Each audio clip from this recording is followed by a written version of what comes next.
With Mario's 40th anniversary upon us, as well as the arrival of the final mainline 3D Mario game to arrive on Nintendo Switch, Mario Galaxy 2, I think it's time to look back at Super Mario 3D All-Stars. From then to now, I still do not get the hate for this remastered collection. First off, let's tackle a big criticism of the collection on release, which was the price. Super Mario 3D All-Stars retailed for $60, which in the fall of 2020 was a good deal, plain and simple. What many don't realize is that during the early years of the pandemic, specifically 2020 to 2021, collector's items like retro video games, Pokemon, Yu-Gi-Oh cards skyrocketed in price to an all-time high. I was there and the prices were just ridiculous. Now, thankfully, all of that has come down in price today, but back in 2020, a physical copy of Mario 64, Sunshine, and Galaxy would cost around $107 altogether, according to price charting. And to prove it, okay, I got September 16 right there. We got 56. Yeah, GameCube prices. Oh, man, those jumped up in price so much during the pandemic. And 35. So yeah, that's $107. $60 was a pretty good deal at the time compared to buying all of those games separately on original hardware.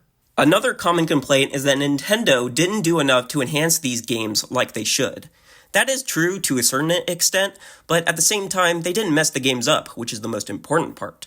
This collection isn't a Silent Hill HD disaster like many were making it up to be 5 years ago.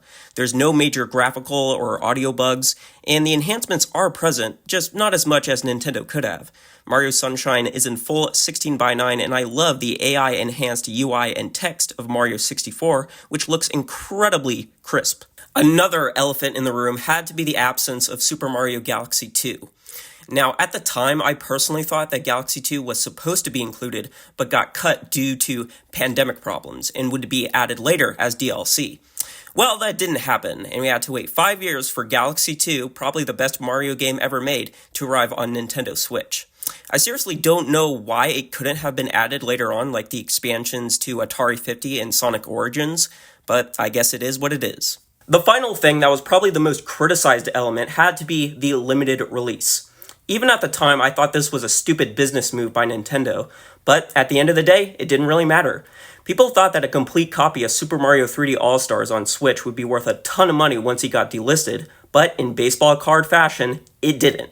Because, for a limited release, Nintendo printed about as many copies as there were fish in the sea. The game's not rare at all, and even though it's still worth $30 over its original price for a complete copy, according to price charting, it's nowhere near the price scalpers were hoping for. 5 years later, I still think Super Mario 3D All-Stars is a solid remastered collection, offering great versions of some of the best games ever made.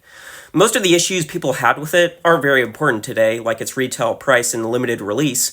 And yes, Nintendo could have done more, like making Super Mario Sunshine 60 FPS, but at the end of the day, this collection still offers a phenomenal way to play three of the most essential platformers of all time, and that matters the most above all else.